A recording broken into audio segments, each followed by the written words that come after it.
güzel.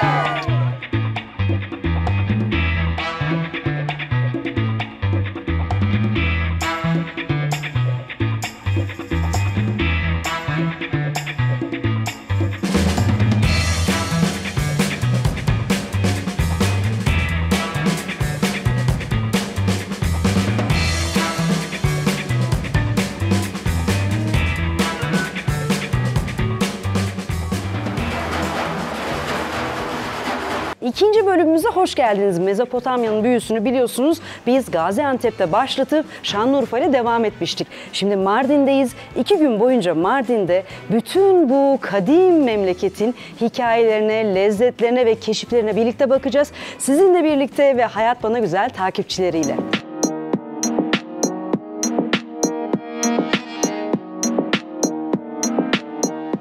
Mardin'e gelir gelmez otelden çıktık. Hava kararmıştı tabii. O yüzden şu anda Mardin'in gece ışıklı halini görüyorsunuz. Arkamda kale, kaleye çıkılamıyor. Kapalı ama güzel ışığıyla görüyoruz. Gündüzünü de görürüz. Hemen sol tarafında Mezopotamya Ovası, Artuklu minareleri, bunları göreceğiz. İleride, geride, uzakta Ulu Cami. Karşımda Mardin Müzesi. Ama asıl mesele ne? Şu anda gelir gelmez Mardin'e özel eğlence anlayışı, biliyorsunuz ki Leyli Geceleri. Bilmiyorsanız da şu anda öğrendiniz.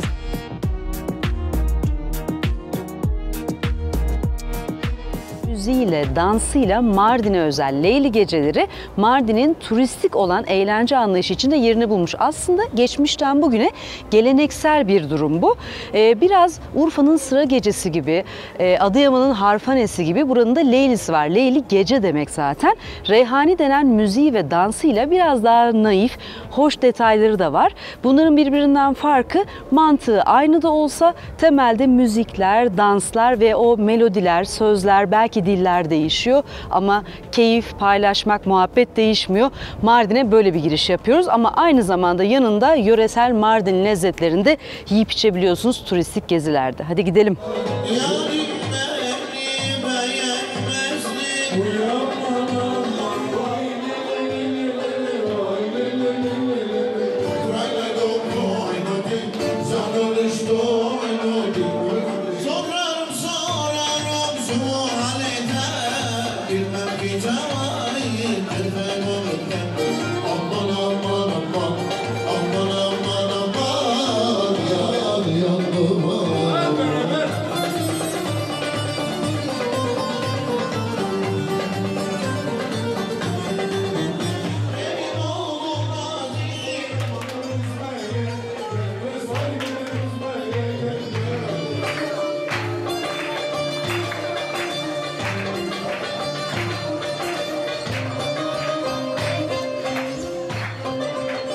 Gecenin sonunda küçük bir derleyip toplama yapmak istiyorum. Ben Leyli Gecesi'ni böyle naif, reyhani falan filan diye anlattım ama benim geçirdiğim bu 5-6 yıl içinde eğlence anlayışı ve Leyli Geceleri biraz değişmiş. Erik Dalı bile oynadık. Türk sanat müziğinden de söyledik, türküler söyledik. Arapça, Kürtçe, Türkçe. Dolayısıyla biraz daha farklı zevklere hitap edecek ve insanları birleştirecek bir eğlence tarzına doğru dönüşmüş diyebilir miyiz? Yoksa bizim gecemiz ayrıcalıklı bir gece miydi bilmiyorum ama Erik Dalı da fena değildi. Türk sanat müziğini cebe koydum.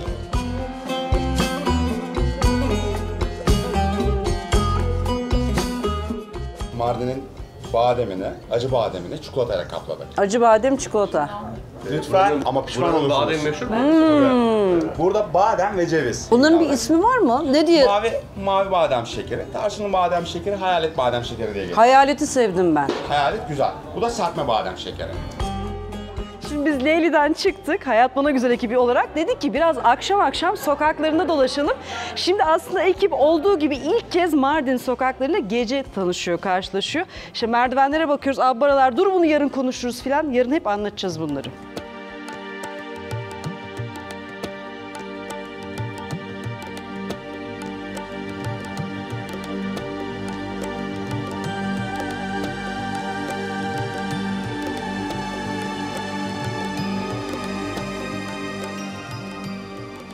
Merhabalar, yeni bir gün başladı. Biz grubumuzla beraber Dara Antik Kenti'ne geldik. Aşağı yukarı Mardin'den yarım saat bir yol yaptığınızda bir antik kente geliyorsunuz ve gördüğünüz gibi bu görüntü sizi karşılıyor ve çok etkileyici ve çok güzel.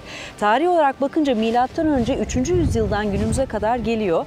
Burada paganizmden Hristiyanlığa farklı inanışlar ama aynı zamanda mühendislik harikası diyebileceğimiz su sarnıçları, bunun dışında farklı mezar prototipleriyle Dara Antik Kenti oldukça dikkat çekici. İçine girdiğimizde yavaş yavaş üzerine konuşacağız ama hem kaya mezarları hem lahit mezarları, o kafatası ve kemikleri, garnizon kent, savunma kenti olduğu gibi hikayeleri yavaş yavaş paylaşacağız. Havayı da görüyorsunuz, yapacak da bir şey yok. Az önce yağmur vardı, en azından yağmur bitti. Hadi gelin. Biz şu anda Dara Antik Kenti'nin batı sınırlarında bulunmaktayız. Bu alan bile dahil, yaşama dahil hiçbir kaynak yok. Şehrin mezarlığındayız. Ve burası 2008 yılına kadar şöyle kayalara baktığımızda orta bölümden alt zeminlerine doğru farklı bir renk görebiliyoruz, sarı çizgiyi. Oraya kadar toprak doluyken yapılan kazı çalışmalarla birlikte 5 farklı kültüre ait mezarlar bulundu. Pers, Roma, Sasani, Süryani, tepede ise de Müslüman mezarları. Buradaki kazı çalışmalarında mezar işlerinde en çok bulunan cam gözyaşı şişeleri efendim. Bir de Roma dönemi ait paralar veya da altınlar bulundu. Bunu birçok mezarlarda şahit olduk. Ölünün gözlerinin içerisine veya da dişlerine para da altın koyarlardı. Bu da mitoloji olarak Yunanlarda geçiyor. Geçit parası olarak. İnançlarına göre öteki dünyaya gitmeleri için dünyanın dört bir yanında nehir ve cehennem kayıkçısı Karon. Parayı kayıkçıya rüşvet olarak verecekler.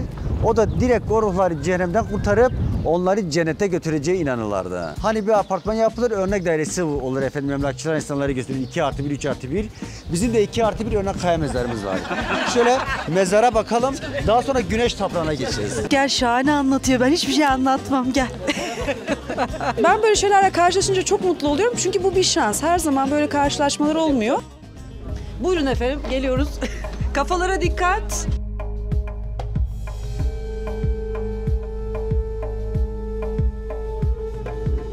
Dara Antik Kenti M.Ö. 336 yıllarında 3. Kral Darius tarafından kurulmuş bir kenttir. Ve bugün günümüzde Dara isminin kökeni ise de Pers Kralı Darius'un ismini taşıyor.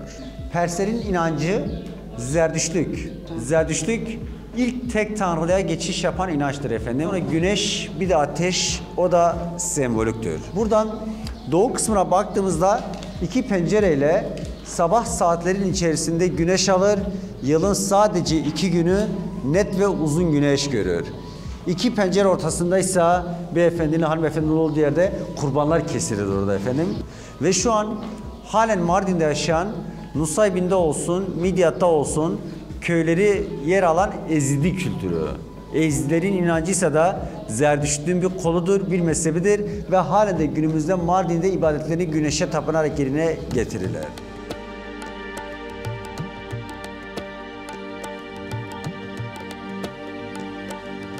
Burada kazılar yapılmadan önce burada yaşayan halkımız tarafından ahır olarak kullanılıyordu. Kazılar yapıldıktan sonra alt katındaki insan kemikleri bulundu. Ortalama 3000 kişiye yakın toplu bir dirilişi birlikte yaşayacağı inanıyorlardı. Buradaki ölülerin ruhları buradan göğe yükselsin diye bu kadarıyla uğraşmışlar ve göklere doğru uzun bir bacağı açmışlar. Şimdi kutsal kitaplara gittiğimizde Tevrat'ta bazı ayetlerde Hezekiel ismini duyan var mı efendim? Ezekiel ölüleri yeniden diriltecek peygamber olarak biliniyor. Ve birazdan biz giriş kapısında dünyada sadece kabartma olarak Dara'da yer alıyor. Orada giriş kapısındaki o dini sahneyi göreceğiz. Ölüm ve dirilişi. Kanatlı bir melek görebiliyoruz.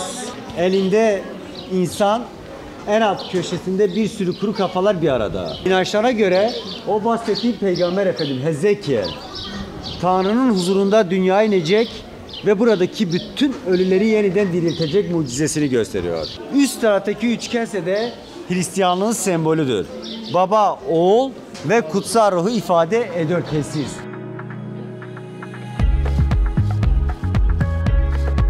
Hem şöyle düşman gibi bakmayın, bir gülün. Yıldız yapıyoruz. Geriye Elleri mi birleştireceğiz? Evet. Ne yapıyoruz? Şöyle kollarımızın arasından aşağı bakıyoruz. Buradan sonra nereye gidiyorduk? Alalım bence. Evet arkadaşım. Mehmet Bey'in burada bir kafesi var. Burada dolaştıktan sonra çay kahve molası için aslında hem bize böyle rehberlik ediyor, anlatıyor ama çok tatlı fotoğraflar da çekiyor. Böyle işte diyor ki tarihte göreceğiniz sizinki gibi fotoğraf kimsede olmadı falan filan.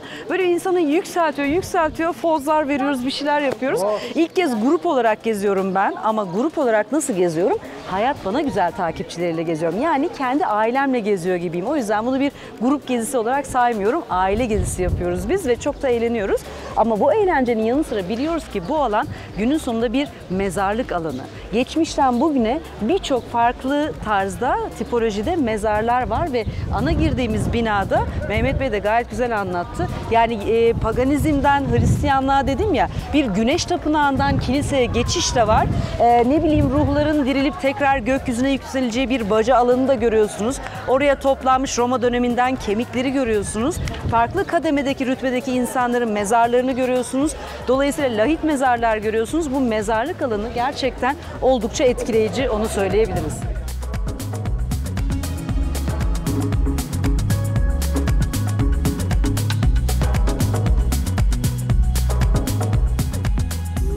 Yansımalı mansımalı. Burada herkes fotoğrafçı yalnız. O kadar çok turist geliyor ki demek ki.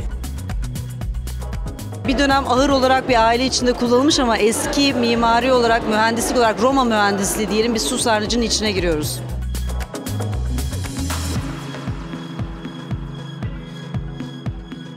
Üç ay kadar Dara ihtiyaç duymadan başka bir şekilde düşman işgal etse bile burayı kuşatsa. Düşün o orduya yani o askerlere yetecek kadar çok. Suyu İstanbul'da da o sarnıçların yapılması. Bu daha yere batandan daha derinlik olarak fazla. 18 metre aşağı indik ama halen zemininde değiliz. Daha toprak kimli daha kaç metre aşağı doğru iniliyor. Burada muazzam resimler çıkıyor. 3000 yıllık bir gelenek. Parmak izimizi biz buraya bırakacağız efendim. Derin bir nefes alıyoruz. Gözlerimizi kapatıyoruz. Ve göreceksiniz ki 1000 yıllar öteden parmak izlerimiz birbirine değecektir. Arranda kurşun döktüler, ben böyle hafiflemedim. Seninle gezmek istiyorum. Şimdi burası Mehmet Bey'in dedesinin ahırıymış. Eskiden yukarı kadar toprak doluymuş kapı girişine kadar. Fakat 2008'de kazılarla beraber burası aşağı kadar iniyor ve daha tam zemine de inilmemiş 18 metre derinliğinde. Bunun içine sular dolduruluyor ve su bu taşlar emmesin diye Horasan harcıyla kaplanıyormuş yüzey ve yukarıdaki deliklerden o zamanki Dara antik kenti için su çekiliyormuş. Ve bunun gibi daha büyük bir tane daha sarnıç var, oraya gideceğiz.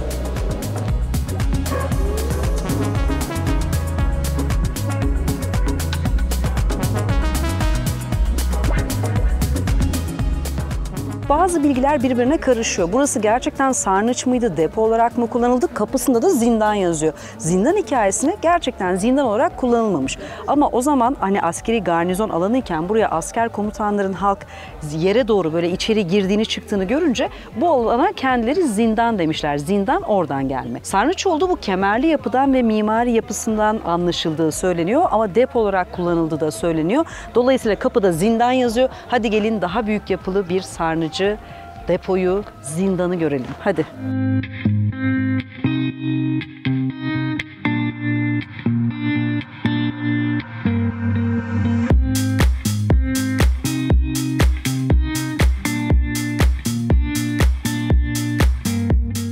Az önce Dara'daydık. Nasıl buldunuz Dara'yı? Buradan başlayayım. Çok etkileyiciydi gerçekten. Yani sarnıçlarıyla o kaya mezarlıklar. İlk defa gittim ve çok etkilendim. Çok güzeldi, büyüleyici bir yerdi yani. Genelde şehirleri gezerken bilirsiniz ki o şehrin isminin yazdığı bir yer vardır. Bunlar genelde parktır ama Mardin'de bir fark var. Mardin yazısı nerede? Hemen şu dağın eteklerine kurulmuş olan kentin aşağı doğru inen fotoğrafı. Gece burası ışıklandığında hani gerdanlık gibi denen fotoğrafların yakalanacağı önemli noktalardan bir tanesi. Biz de grup olarak durduk. Herkes şöyle bir Mardin'i uzaktan görmek istedi. Fotoğraflar çekiliyor. Fırsat olursa gecesini de göreceğiz.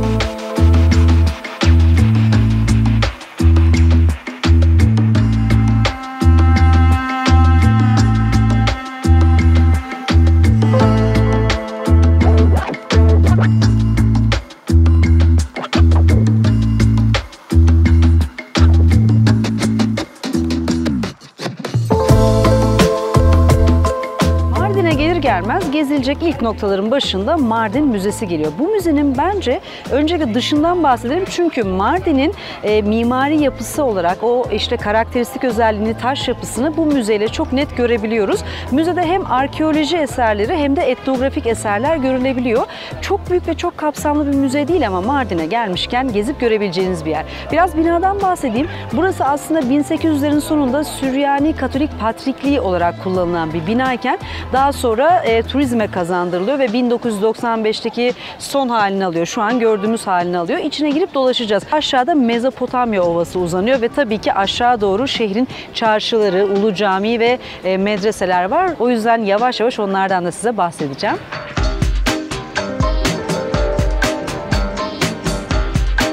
Bir meyve bahçesi satışı yapılmış ve böyle bir tabletle kayıt altına alınmış.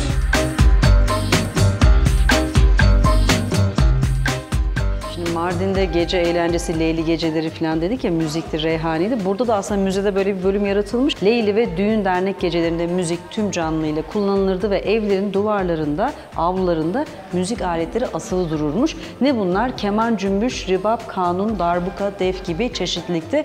Ribap göstereyim. Daha önce ben çalmayı deneyip asla ses çıkaramamıştım. Şu balık derisiydi hatırlıyorsanız.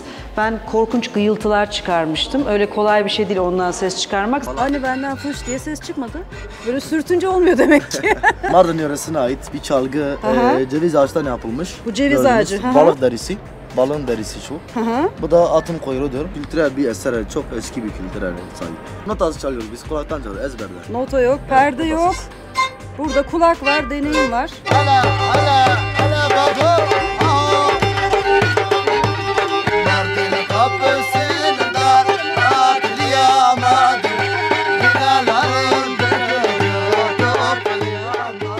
Şimdi Mardin'de dolaşırken bu mimari yapıyı, taş işçiliğini, muhteşem güzel binaları göreceğiz. O yüzden biraz Mardin ve civarında mimari yapılarda kullanılan bu taşın özelliğinden bahsetmeden olmaz. Bir kireç taşı bu bölgeden çıkarılıyor. Çıkarıldığında yumuşak, işlemeye, bu oymaya ve bütün bu güzel işçiliği yapmaya oldukça müsait. Daha sonra zamanla bu koşullar altında yaşamaya başlıyor taş ve sertleşip katılaşıyor ve bu güzel mimari yapıyı, bu renkleri ortaya çıkarıyor. Mardin'de değil sadece Midyat'ta ve civarında da bu taş kullanılıyor ama bugün Mardin'i böyle taş ev olarak yapmak hiç de kolay değil. Çünkü maliyetleri oldukça yüksek. Taş işçiliği de Mardin ve Midyat'ta mutlaka bahsedilmesi gereken önemli ustalıkların başında geliyor. Mardin'de aslında bu birçok konak var ki bunların çoğu da aslında otele ya da butik otele çevrilmiş durumda. O konaklar genelde bu taş işçiliğinde görebileceğiniz konaklar. Otellerin avlularında, teraslarında ya da içinde kafeterya olan bölümlerinden ya da restoranlarından faydalanabiliyorsunuz. Mezopotamya ova yemeği ya da Süryani yemeği gibi başlıklarla kategorize edilmiş geleneksel lezzetleri bulabileceğiniz yerler oluyor. O yüzden konakları o anlamda görmenizi önerebilirim. Bu önümde gördüğünüz kiterraha, yani aslında bir içli köfte ama Süryani içli köftesi diyelim. Burada daha yayvan bir şekilde dilimlenerek servis ediliyor. İçinde yine kıyması, üzerine yoğurtla servis ediliyor. Biraz daha mantı yiyor hissi geliyor.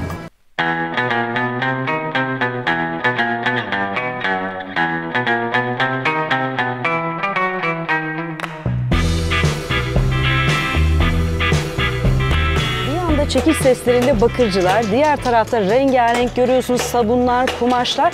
Mardin'in çarşısı, pazarı çok renkli. Bir ana cadde var. Daha çok kuyumcular, gümüşçüler ve Süryani şarabı, Süryani çöreği yiyebileceğiniz. Bir taraftan da böyle daha geleneksel, daha hayata ait, belki sabunları özellikle burada öne çıkıyor. Sabunlar ya da şahmaran cam altı boyaları. İşte onları da bu çarşı boyunca bulabilirsiniz. Hadi biraz çarşı dolaşalım.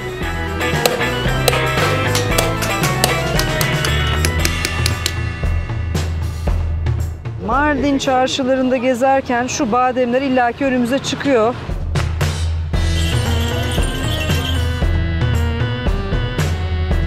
Mardin gözü ya da Süryani nazarlığı diye bilinen. Şimdi burada farklı delikler var. Nedir bu dedim? Klasik olan iki delikli olan. Eğer bunu üzerime taktım ben, taşıyorum. Bu gördüğümüzden daha genişliyorsa nazar göz var bende. O buna geliyor yani, bana gelmiyor. Peki bunlar gümüş mü? Tabii 915 yerse. Ne kadar bunların fiyatları? Şöyle bunlar 250 lira, bunlar 300 lira. En çok neyi seviyorlar? Küpe mi, kolye mi? Kolye ucu seviyorlar. 7 gözlü olan var. Farkı nedir diye sonra geliyorum. En sonunda cevabını buldum. 2 gözlüler nazar için dedi. Bir de baş ağrısına geliyor. Hı hı. Çok gözlüler de artı olaraktan bereket anlamında. Eski dönemde çiftler evlendiği zaman çifte 2 göz açılıyor. Hı hı. Çifte nazar değmesin diye. Çocuk sayısı yükseldikçe bereket anlamını taşıyan delikler açılıyor. Ha, bu böyle insanlar üzerinde taşıdığı bir şey. Bu dönemine kadar gider hikayesi. O nedir malzemesi şu mavinin? Bu İran'dan geliyor. İran firuzesi değil. İran firuzesi değil. Çünkü benim bildiğim firuzeye benzemiyor. Firuze deniyor ama İran firuzesi başka bir şeymiş demek. Telkareden o ince telle elde yapılan ince nakış işçilikten bahsedeceğiz. Atölyede göreceğiz. İşte bu gümüşlü falan Süryani nazar diyoruz ama asıl doğuya gelince, Güneydoğu'ya mesele budur. Altındır. Ağırlığınca altınlı. Starbucks elinde bir tane şehirli kız var. Bir de böyle evlenmiş, altına bulanmış. Hangimiz daha şanslıyız bu hayatta? Şans burada. Zafaran çayı Mardin'e gelince bulabileceğiniz, alabileceğiniz, içebileceğiniz buraya özgü bir şey. Siyah çay bazında safran, karanfil, tarçın, bir de bamya çiçeği dedi. Ben onu hatırlamıyordum. Sonradan mı eklediler? Hep vardı da ben kabul etmek istemedim mi? Orayı emin değilim şu anda. Bence karanfil. Karanfilli siyah çay gibi. En çok karanfil koymuşlar.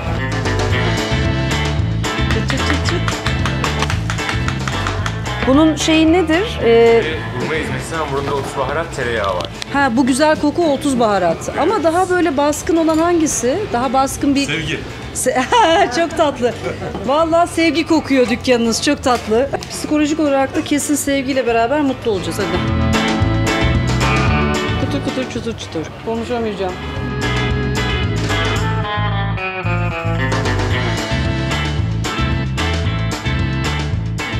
Süryani şarabını bu kadar ünlü yapan nedir? Hikayesi nedir? Üzümü nedir? Nereden gelir, nereye gider? Kendimiz Süryaniyiz, şarapları biz üretiyoruz. 4000 yıldır bu topraklarda bağcılık var. Üzüm olarak beyaz şaraptaki üzümler coğrafi işaret taşıyor. Mazrona ve Kerküş. Kırmızıda da yine bölgede yetişen Boğazkere ve Öküzgözü cinsi üzümleri kullanıyoruz. Kendi şaraphanemiz var. Adı Şiluh diye. Bölgede kurulan en eski şaraphane. Şiluh, Süryanice'de barış anlamına geliyor. El yapımı eski yöntemle bugün burada tadacağımızın paralelliği, benzerliği, ayrılığı veya diğer şaraplardan Süryani şarabının ismi dışında ayrılığı var mı? Var tabii ki. Doğru yani, söyle. evet şimdi ikisinden de tattıracağım size. Mesela el yapımı olan şarapların içinde kükürt olmuyor. Ama şaraphanede ürettiğimiz şarapların içine kükürt koyuyoruz. Bu da yıllandırılabilir, ömrünü artırıyor. Onun dışında meşe fıçıda bekletilmiş olanlar var. 25 seneye kadar maksimum bu süre çıkabiliyor. Evet. El yapımlarında bu süre 5-6 yıl maksimum. Kerküş üzümünden kaynaklı bunun rengi biraz daha koyu, kehribar renginde oluyor. Biraz tatlı, yarı tatlı gibi.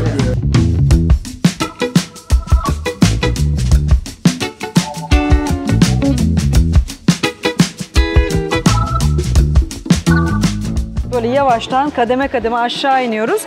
Çok keyifli. Bir kere sabun bolca karşınıza çıkıyor. Baharatlar bir tarafa. Aynı zamanda biz zafaran çayı içtik. Zafaran çayı bulabilirsiniz. Süryani çöreği bulup tadıp alabilirsiniz. Her şeyi bol bol ikram ediyorlar. Tadıyorsunuz. Güzel yani. Elleri bol. Onu söyleyebilirim.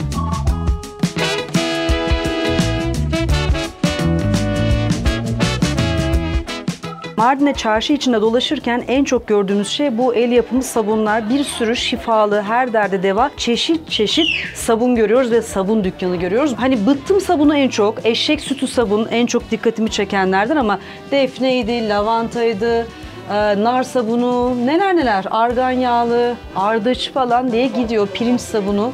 Bir tek şunu ilk kez gördüm, orijinal Halep sabunu. O da neyse. Kaç çeşit acaba? Deve sütlü, koku çok güzel bir kere. Buraya özgü çok böyle simgesel bir dükkan göstereyim size. Bakın arkada Marilyn Monroe sabun. Hanımefendinin kendi fotoğrafıyla logosu da. Aynı zamanda bir hayvansever. Bu satışlardan elde ettiği gelirle kedilere de bakıyormuş. Zaten kapıda da bir kedisi yatıyor bakın.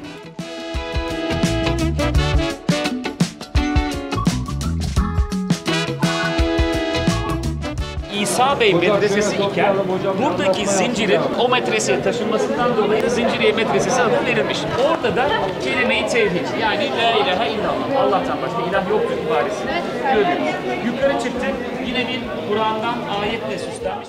Hemen çarşıların içinden geldiğimizde farklı kapılardan avlusuna girdiğimiz Ulu Cami'ye geldik. Mardin'in mutlaka görülmesi gereken en simgesel mimari yapılarından biridir. Daha önce 2 minareyken biri yıkılmış, biri arkamda gördüğünüz farklı kademelerden oluşuyor. Bu bir Artuklu mimarisi. Zaten Mardin'de Artuklu mirasından ve onun mimarisinden bahsetmeden olmaz. Artuklular burada 300 yıl egemenliğini sürdürmüşler. 11. yüzyılda Selçuklu komutanlarından Artuk Bey'in hanedanlığı olarak düşünebiliriz. Öyle anlatabiliriz.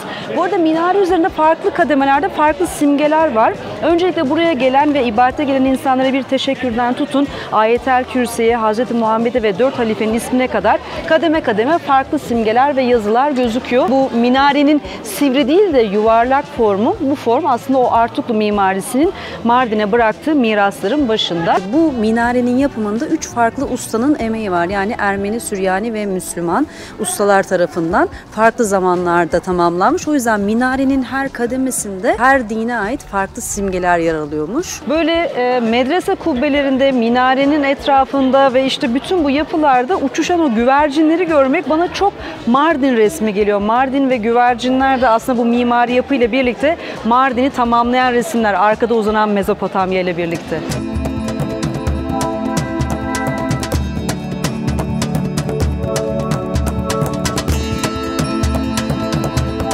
İsmi ne bunun? Vay yakışıklı seni. Ah bir de bu güzellik, bir de beyazı varmış. Dizine, beline, sırtına güvenmeyen atla da böyle Zincirliye'ye çıkılıyor demek ki 200 TL. Var mı isteyen? Arttırıyorum.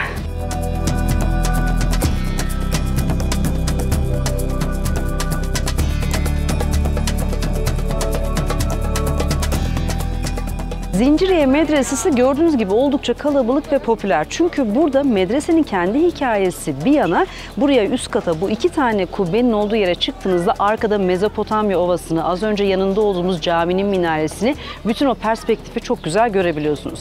Burası 1385 ya da 95 yılı, yani 1300'lerin sonunda son Artuklu hükümdarı tarafından yaptırılmış ve 1. Dünya Savaşı'na kadar da işlevini sürdürmüş bir medrese, yani eğitim kurumu.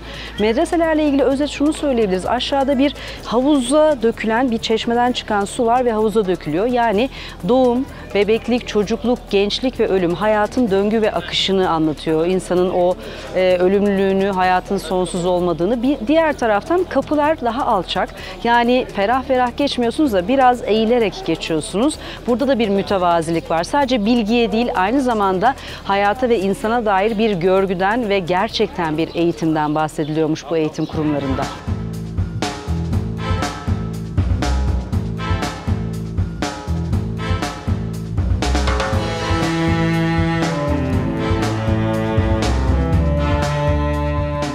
Bu Mardin mimarisinin ve taş işçiliğinin iyi örneklerinden bir tanesindeyiz. Aslında burada 2 tane bina var. Bu taraftaki bir ilkokul ki şahane değil mi? O kapı girişindeki taş işçiliği muhteşem. Hemen bu yanındaki de bir olgunlaşma enstitüsü. Böyle binanın kendi keyifli ama içerik olarak anlamlı binalar. Şimdi olgunlaşma enstitüsünün öğrencileri burada üretimlerini yapıyor. Aynı zamanda işlerini satıyorlarmış. Sırada ne var? Yaşayan müze var. Ne var? Bütün ustalık, el sanatları buranın kültürüne ait. Orada ustalar, anlatıcılar ve örnekler var. Yine merdivenler. Bu arada merdivensiz, inişsiz, çıkışsız Mardin'i gezmek yok. Yürümeden gezmek yok. Buna hazırlıklı gelmeniz lazım. Meyhane aslında bir eğlence dansı değil, bir yağmur doğası ritüeliydi. Ve hikayesi 400 yıl öncesine dayanır. 400 yıl önce Mezopotamya'da, Mardin'de sert bir kuraklık yaşanır. İnsanlar ovaya inip Reyhan'ın yüzü suyu hürmetine bir yağmur duasında bulunur. Şimdi akıllarda bir soru işareti olabilir. Sert kuraklık, buğday yokken neden Reyhan? Pek çok inançta ve elbette Hristiyanlık inancında, İslamiyet'te çok kutsal bir bitkidir. Bu kelimenin kökü Aramice'de ruh anlamına gelir. Kur'an'daki tefsiri ise İsa'nın göğe yükselen ruhu. Hristiyanlık mitolojisinde İsa çarmıha gerildiğinde rivayet olunur ki kanlarının aktığı yerde reyhan bitmiştir. Belki dualar tuttu, belki de denk geldi, bir yağış söz konusu. Ve yağmur sevinci ritüele, ritüel zamanla dansa dönüştü. Hak'tan aldım, toprağa verdim der.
kutsal bir tevhid gecesidir aynı zamanda. Eski bir gelenektir.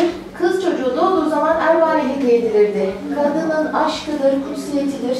Ama öte yandan isyanı, feryadı, bastırılmış çığlığıdır, sesidir, Ervane diyebiliriz.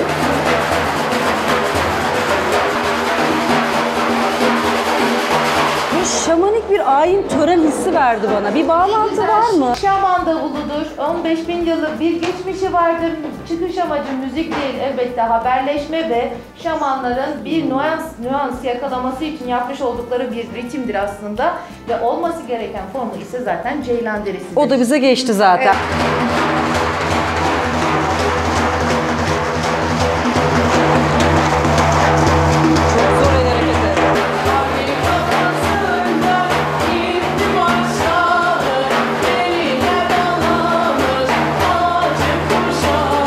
Gerçekten o ritim ve o ayinsel, törensel hissi ilk başta almıştık. Finalde bir daha tekrar ettirdik. Ben biraz merak ettiğim için hakikaten şamanik bağlantısından bahsettiler. Zaten ismi de oymuş, şaman davuluyla ilişkili. Fakat şöyle bir şey var. O zillerle hani bir yukarı aşağı, bir böyle vurma, zıt iki hareketi ritmik bir şekilde yapmak kolay değil. Şeye benziyor bu, hani böyle yaparsın da bunu böyle yaparsın bir hareket vardır ya. Ben hiçbir zaman bunları ayrı ayrı kontrol edemedim. Ben o davulu çalamam gibi geldi ya da çok zaman ayırmak lazım ama keyifliydi, güzeldi. Şimdi Terkari'ye gidiyoruz.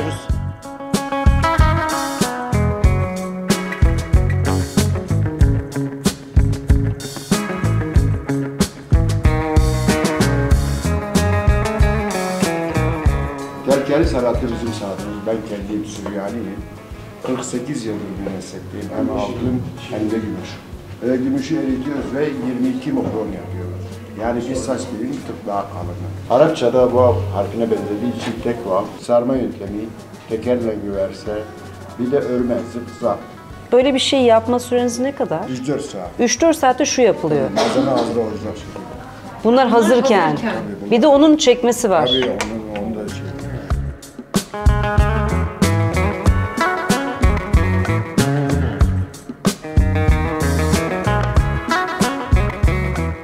Süt danasından yapılır. Süt danasından. Tabii zırh kıyması bir hafiftir. Ha. Peki baharat bir şey değişiyor mu? Yok. Önemli olan eti ve zırh çekilmiş olması. Tamam. Her yerde önümüze çıkıyor Şahmeran. Efsane bir anlatılan masalın kahramanı. Cam altı boyacılığı ile şahmeran yapımı konusunda biraz bilgi alacağız. Ters yapıyorsunuz değil mi? Tersten işleniyor. Her şey görmeden. Aslında Şahmaran'ın doğduğu söylenen mağara ve öldüğü söylenen hamam Tarsus'tadır. Ama Tarsus kadar Mardin'de de bir farklı sahiplenme var. Bir taraf daha mitolojikken bir taraf daha inançsal gibi geliyor. Öyle kategorize ediyorum ben. İnançsal dediğim yer burası. Evlerde de kötülüklere karşı korunmak için Şahmaran evlerde bulunduruluyor. Uğur ve bereket getirildiğine inanılır. Kızların çeyizine birer tane çıkartırlardı. Bazılarında eskilerin atasözleri yazılıydı. Arapçayla Habibi sikker helu, sevdiğim şekerden tatlıdır anlamında. Şurada el hasud la yezud, kıskanan artmasın. Evde asılı olduğunda gelenken gözlerin dikkatini dağıtır, kendisine doğru çekerdi, nazar işlemesin diye.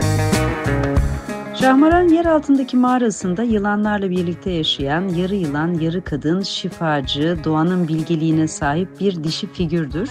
Ovayı karış karış gezmiş. Aradan bir asır geçmiş. Sonra yer altında bir bahçe yapmış. Sonra bahçenin giriş kapısını kuyudan yapmış. Cemşap sıradan zaafları olan bir insandır ve bir gün tesadüfen yer altında Şahmaran'ın mağarasını bulur ve Şahmeran'la karşılaşır. Yıllarca onunla birlikte yaşar. Şahmeran ona doğanın bu bilgeliğini ve şifacılığını öğretir. Yıllar sonra Cemşap yeryüzüne dönmek istediğinde ona bir koşulla izin verir. Kendi yerini kimseye söylemeyecektir.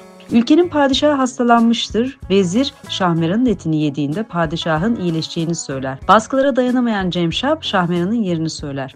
Şahmeran ölmeden önce bir başka bilgeliğini daha ortaya koyar. Başını vezirin yemesini ister. Bedenini padişahın ve kuyruğu da Cemşap'ın. Başı yiyen vezir ölür, bedeni yiyen padişah iyileşir. Kuyruğu yiyen Cemşap bilgeliğe kavuşur ve şifacı olarak hayatına devam eder.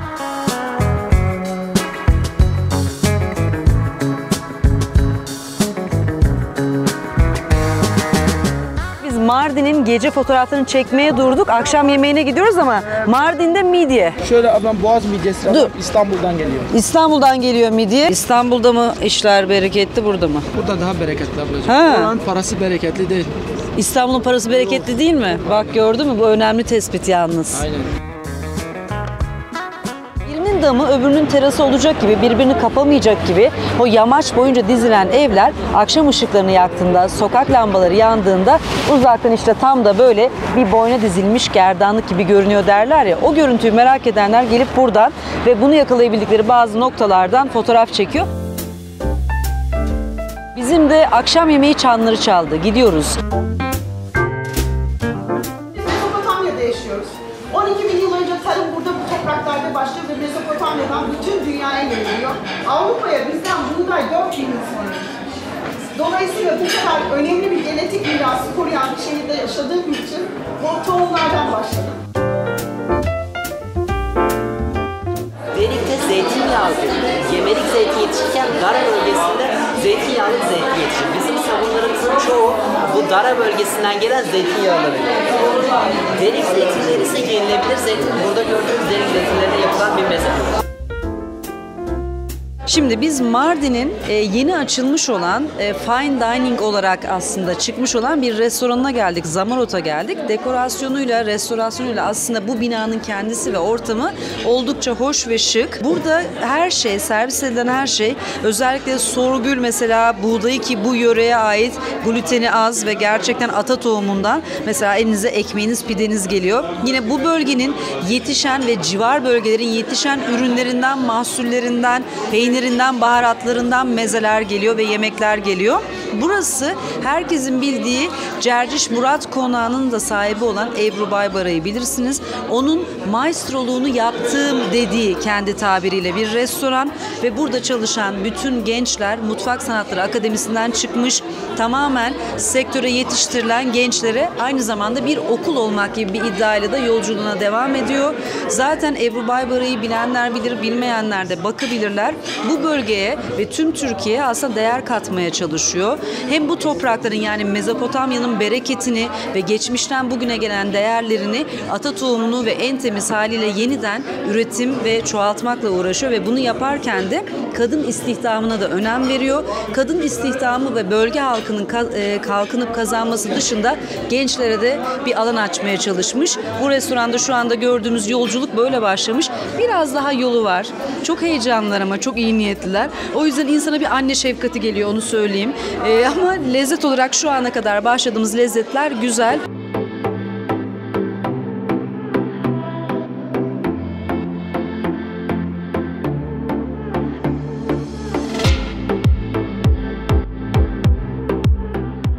Deirüzzafaran'a bir 5-6 yıl sonra tekrar geldim. O zamandan bu zamana değişen birkaç şey var. 23 Nisan haftası olduğu için mi bilmem. Çok kalabalık olmasının dışında gruplar halinde alıyorlar. Biletlerimizi aldık, bekliyoruz. Biletler 140 lira kişi başı bir yetişkin için. Bu arada yeni bir şey eklenmiş. Kendi şarap üretimlerine başlamışlar 4 yıl önce. Buraya 40 kilometre mesafede kendi şaraphane, üretimhaneleri varmış. Hemen Manastır civarında kendi bu bölgeye özgü yetişen üzümlerini yetiştirip şaraplarını üretiyorlar.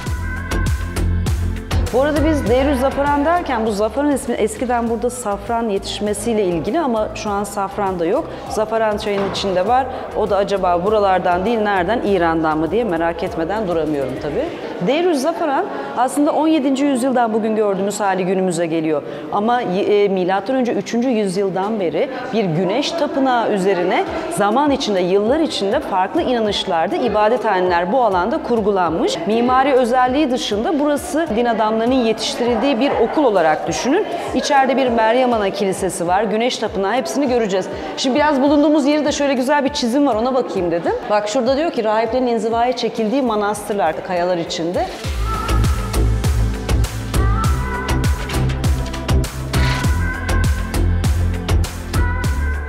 6 yıl önce geldiğimde şuradan girmiş, şu gördüğünüz balkonda aynı arkamdaki hanımefendi gibi bomboşlu bir poz vermiştim.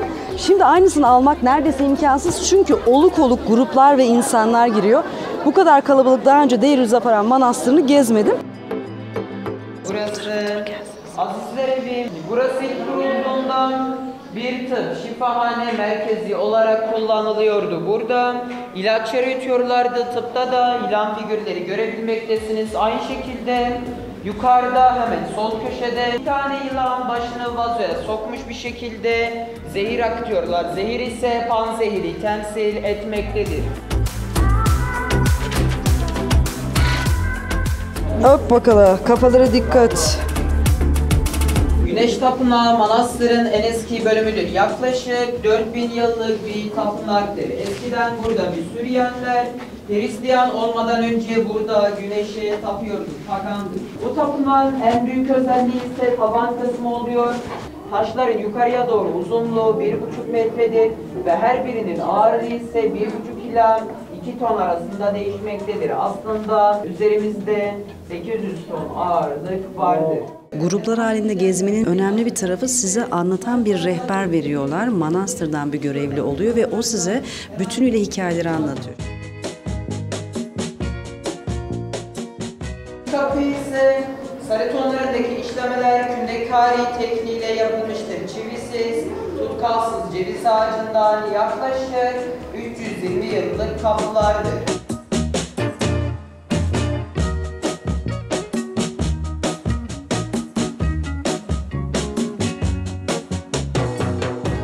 Burası da 4. yüzyıldan bugüne gelen muhteşem taş işçiliğini de gördüğümüz aslında bu manastırın ana ibadet edilen kilisesindeyiz. Demin gördüğümüz Meryem Ana ise aslında daha küçük ve hani bu kaya tipi Meryem'in tekrar dirilişine dair yılda bir kere ibadet edilen yer ve içindeki matbaa orada dikkat çekiciydi. Ceylan derisi resim enteresan, bir taraftan taş işçiliği dışında benim için burada.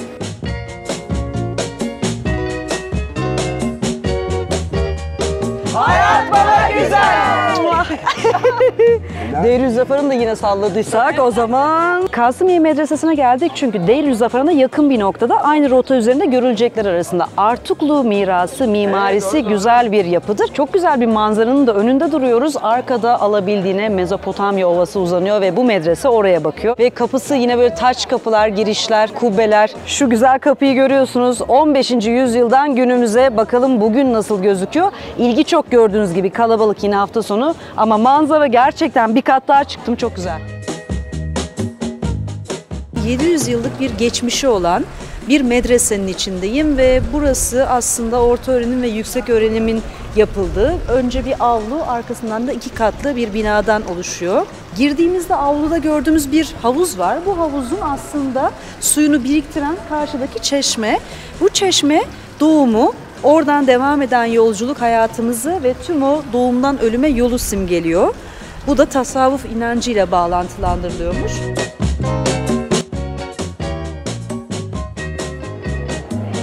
Vay vay vay. Hep beraber bir izleyelim.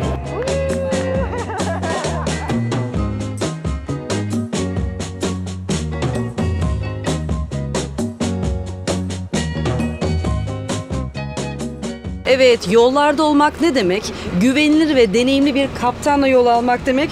Hop yerleştim. Mustafa Kaptan'ı size tanıştırayım. Biz 3 gündür beraber yol yapıyoruz. Evet. Siz nerelisiniz? Gaziantep. Gaziantep'lisiniz Evet. ama Mardin, Urfa böyle geziyorsunuz değil mi? Aynen, kap turları Güneydoğu genellikle geziyoruz. İşimi de severek yapıyorum. Kaç yıldır yapıyorsunuz? 1989 yılından bu yana. 89'dan beri turizm sektöründesiniz Evet, aslında. turizm sektöründe. Harika. Peki siz bunların hepsini gezip gördünüz mü? Hepsini gezip gördüm. Tur rehberi gibi anlatsanız anlatırsınız Anlatırım, değil mi? evet. Hepsini biliyorsunuz. Evet. Peki sizin favoriniz Şanlıurfa ve Mardin arasında sorsam? Midyat derim ben. Midyat. Evet.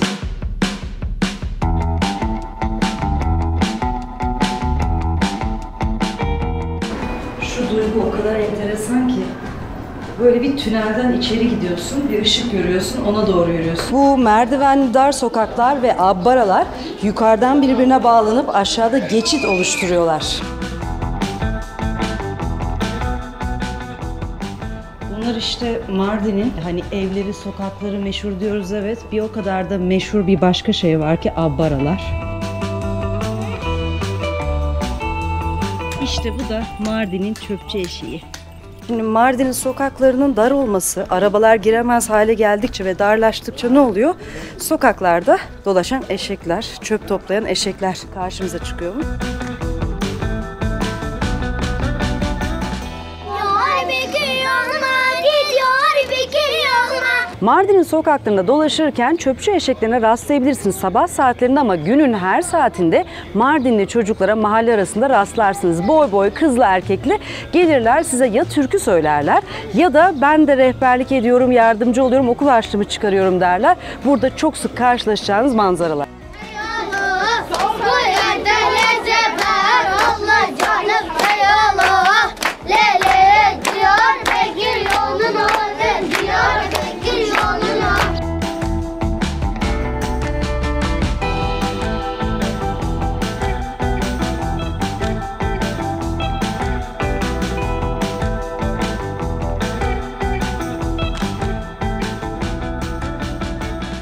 Mardin Kent Müzesi var burada. Son 100 yıllık diyelim Mardin'in sosyal hayatı, gelenekleri ve yaşam tarzına ilişkin aksesuarlar, ev eşyaları, giyim, müzik vesaire. Mardin'de hayat nasıl? Bunu görmek ve merak edenler varsa, bunu öğrenmek isteyenler Mardin Kent Müzesi'ni gezebilir. Bu meşhur Nasra teyze rahmetli olmuş. Yazmalarıyla ünlü.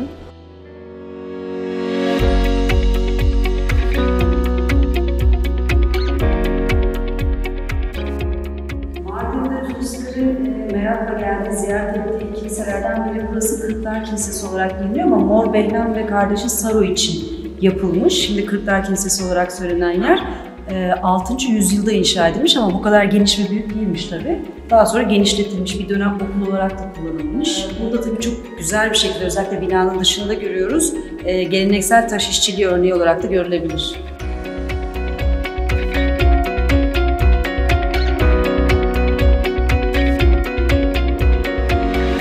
Şimdi bir başka atölyeye geldik. Zahit Munga'nın uçurtma atölyesine. Hemen şöyle girişte bir atölye ortamıyla girdik. Yerde uçurtmalar var. Şurada bir dikiş makinesi ama şurada da bir söz var. Uçurtmanın peşinde. Eğer kanatlarımız olsaydı uçurtmalar var olmazdı. Bizler toprağa ait olduğumuz kadar göklere de aitiz. Mezopotamya'da uçurtmalar kaybolup gitmesin diye sıkı tuttuğumuz her ip Şahmeranlara, dar sokaklara ve Binbir Gece masallarına değer. Burada her çocuk uçurtmasıyla beraber kendi masalını yaşar. Tıpkı benim içimde uçurtmalarımla büyüyen çocuk gibi. Çok güzel değil mi? Şimdi kendisiyle tanışalım. Hadi gelin. Rüzgarın dans etmesi senin o dansa eşlik etmendir. Burada çocuklar geldiği zaman önce hikayemi dinliyor. Hikayemi dinledikten sonra sinema salonunda uçurtma belgeseli izlettiriyorum. O uçurtma belgeselinde uçurtmanın tarihini, uçurtmanın icadını, bir uçurtma ile ilgili birçok bilgi öğreniyor. Film çok keyifli bir film. Çok güzel anlatmışsınız gerçekten. Bütün o duygunuzu, yolculuğunuzu hepimiz onu çok güzel bir şekilde aldık ve gerçekten yaptığınız uçurtmaların boyutları ve onların yani 3 boyutlu uçurtma olduğunu ben bilmiyordum. Şöyle 3 boyutlu uçurtmalar var ama ben tabii buradaki kültürel değerleri, objeleri uçurtmalarıma yansıtıyorum. Bu şekilde uçurtmalar yapıyorum. Renklere bak. Çok iyi renkler yalnız. Mevsimler geldi geçti. Rüzgar oldukça kalabiliyor. Tabii doğal rüzgarla uçuyor.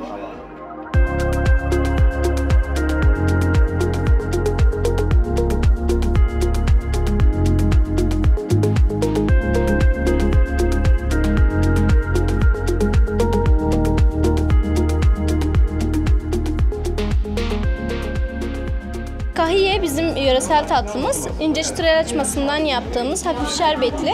Mardin peynirlisi ve cevizlisi var. Tabakka dediğim bizim Süryani tatlısı. Altı süt kaymak, üstü zerdeçallı pirinç. Zerde bizim düğün tatlısı. İçerisinde orijinal safran bulunuyor. Burada her zaman sizin menünüzde var değil mi? Burada... Var. Bunların hepsi bizim menümüzde her zaman var. Reyhan şerbetli, şekersiz, tamamen doğal. Tescilli kahvemiz var onun dışında. Onu diyecektim. O kahveyi de bir söyler misin? 7 farklı kahve çekirdeği var içerisinde. Orijinal salepten yumuşaklığını alıyor. Keçi boynuzu özünden de şekerini alıyor. Evet, hafif tatlı. Aynen. Çok lezzetli bir kahve. Patenti var. Ekibimiz arkada oturdu. Yöresel tatlılar, reyhan şerbeti ve müzikle birlikte tatlı yiyelim, tatlı söyleyelim. Burada vedalaşacağız. Çünkü 4 günü çok keyifle geçirdik. Umarım siz de videoyu beğenmişsinizdir. Çünkü videonun da sonuna geldik ama son birkaç sözüm var. Mezopotamya'nın büyüsü diye yola çıktık. 4 günü birlikte geçirdik. Bu sizde nasıl bir etki bıraktı bilmiyorum. Sizi en çok ne etkiledi, ne büyüledi, beklentileriniz neydi, yolculuk nasıl geçti merak ediyorum. Birkaç tane böyle sizden duyabilir miyim öncelikle? Duygularınız ne, düşünceniz ne, nasıl ayrılıyorsunuz Mardin'den? Çıt yok. Sözlü gibi oldu ya. Yok mu bir şey? Vallahi harikulade geçti. Beklentilerimizin üstünde çok keyifli bir seyahat oldu. Daha önce böyle seyahatler yapmamıştım ama sayenizde fevkalade güzel bir akışı olan program planlı ve sabah kalkan akşama kadar keyifliydi. Az koşmadık ama değil mi? Biraz şahısların, bireylerin 2-3 tane bireysel öyküleri, örneğin Mehmet'in bireysel öyküsü. Değil mi? Değil Arada. mi? Veya uçurtmada çocuğun bireysel Evet. Çin'de mesela dünya şampiyonu olması. Veya buna benzer şu anda hatırlayayım. İnsanları ve hikayelerini tanımak çok zevkli güzel. değil mi? Bu kadar olacağını beklemiyordum. Ama tarihi beni çok etkiledi. Yaşadım, hissettim. Yani geçmişi hissettim diyebilirim. Buradaki herkesin ortak paydası sizsiniz. Dolayısıyla beklenti sizin yönlendirmenizdi. Ben beklentimi karşıladığımı düşünüyorum. Yeni insanlarla tanıştık. Çok güzel bir coğrafyada yeni lezzetler tattık. Bu benim için bir avantaj. Onun dışında da çok eğlenceli, dolu dolu bir 4 gün geçirdik. Teşekkür ederiz. Kesişim kümesi diyorum ben. Hayat Bana Güzel konsepti bir kesişim kümesi olmuş. Birbirimize yakın insanlar. Kimse kimseyi yadırgamıyor. Herkes çok kolay anlaştı. O yüzden kendimi çok iyi hissediyorum. Tuhaf bir sorumluluk bu. Bak gelseydiniz hep beraber burada keyifli. İyi ki gelmişim. İyi ki sizleri tanımışım. İyi ki varsınız. Teşekkürler, iyi ki geldin. Hop döndüm. Tek düşüncem şeydi, yani 15 sene sonra geliyorum tekrar. Ne değişti acaba? Bir şeyler değişti mi? Bozuldu mu? O mistik havası, toprağı, insanları falan yine aynı. Bir şey değişmemiş. O açıdan çok hoşuma gitti. Yani biraz da hani ibadetlerin, işte geçmiş dinlerin ve o taşlara dokunup o hissiyatı almak, o enerjiyi almak çok güzel bir şey. Benim için çok güzel olan şey bu turda sizin mitolojiyle birlikte hani Fatih Bey olsun, siz onu çok güzel paslaştınız. İşte bir mitolojik hikayesini anlatıyorsunuz, tarihi hikayesini anlatıyorsunuz. Bunları dinleyip ondan sonra da gidip orayı görünce o etkisi katmerleniyor ve inanılmaz bir coşku yaşıyorsunuz. Şimdi bu 4 günü biz Fatih Bey'le geçirdik. Bizim rehberimizdi. O kadar keyifli bir 4 gündü ki gerçekten hem bilgi anlatımı bir tarafa, insan ilişkisi, iletişimi çok önemli bir şey. Özellikle bu tür işlerde. Bu anlamda galiba hepimizin ortak duygusu sizinle gezmekten çok keyif aldığımızı düşünüyorum. O yüzden çok teşekkür etmek istiyorum. Bize çok iyi geldi. Siz kimsiniz de tur yapıyorsunuz? Sizin böyle bir yetkiniz var mı? Bakın filan diye böyle aşağıda yazılıyor bunlar. Ben bir gezginim ama bir işi yapıyorsak o işi profesyonelleriyle yapmak her zaman o bilinçle tabii ki arkada var. Burada bizim bir organizasyon şirketimiz vardı, Seyyar Turizm ve bir rehberimiz vardı Fatih Bey. Sağ olsun çok mutluyuz, çok güzel bir akışta çok iyi bir işbirliği içinde gittik. O yüzden ben burada kalmasın diyorum. Fatih Bey dedim ki başka nereler sizin iyi çalıştığınız bölgeler? Bir Karadeniz oldu böyle. Kenara notlar düşüyoruz karşılıklı. Rotalar çalışacağız. Söz vardır Gaziantep'te söylenen. Gazel sonbahar yapraklarının kurumuş haline deniyor Gaziantep'te. Gezen güzel olur, oturan gazel olur diye. O yüzden oturmayalım, gezelim, güzelleşelim diyorum. Yine şaire kulak verecek olursak, gezmeler aslında bütün o dokusunu hissettiğimiz, kültürün içine dahil olduğumuz anların bizde bıraktıklarıyla güzel ve şairlerin de dizelerinde ayrıca bir anlam buluyor. Diyor ki şair, en güzel deniz henüz gidilmeyendir, en güzel çocuk henüz büyümedi ve en güzel geziler henüz daha yapmadıklarımız. Nice gezilere diyorum. Ağzıma selam olsun. Ben şartlar altında diyorum ki girişken. bu saatten sonra sizlere söyleyeceğim tek bir söz var. Kendi dokunuşun diyor. Ne haliniz varsa gezin inşallah. Muhteşem bir 4 gün geçirdik. Herkese çok teşekkür ediyorum. Biz pek tatlı sevmiyoruz aslında ama işte hastalık vesaire. Ne yedik canım? Tadına bakıyoruz şöyle küçük yapıyoruz. Yöresel olduğu için yedik. Aynen öyle, doğru. Tabii bu da bir kültür. Tanımak lazım, tanışmak lazım. Zaten 4 gündür gene mi et, gene mi kebap, gene mi tatlı ama her seferinde de yedik. Yedik, evet. Aynen. Yani Hepsi de lezzetli. Coğrafya biraz ete doğru insanı çekiyor, kebaba çekiyor ama yerel farklı lezzetlerle baka baka gidiyoruz. Ve bir daha kesin geleceğim. Hani gerçekten ama hani her anlamda hem ruhen hem bedenen hani her anlamda çok mutlu hissediyorum. Hani dolu dolu bir 4 gün geçirdik. Her şey için çok teşekkür ederim. Ben teşekkür ederim. Enerjin o kadar güzel ki. O kadar seninle olmak da çok güzel. Çok teşekkür ediyorum.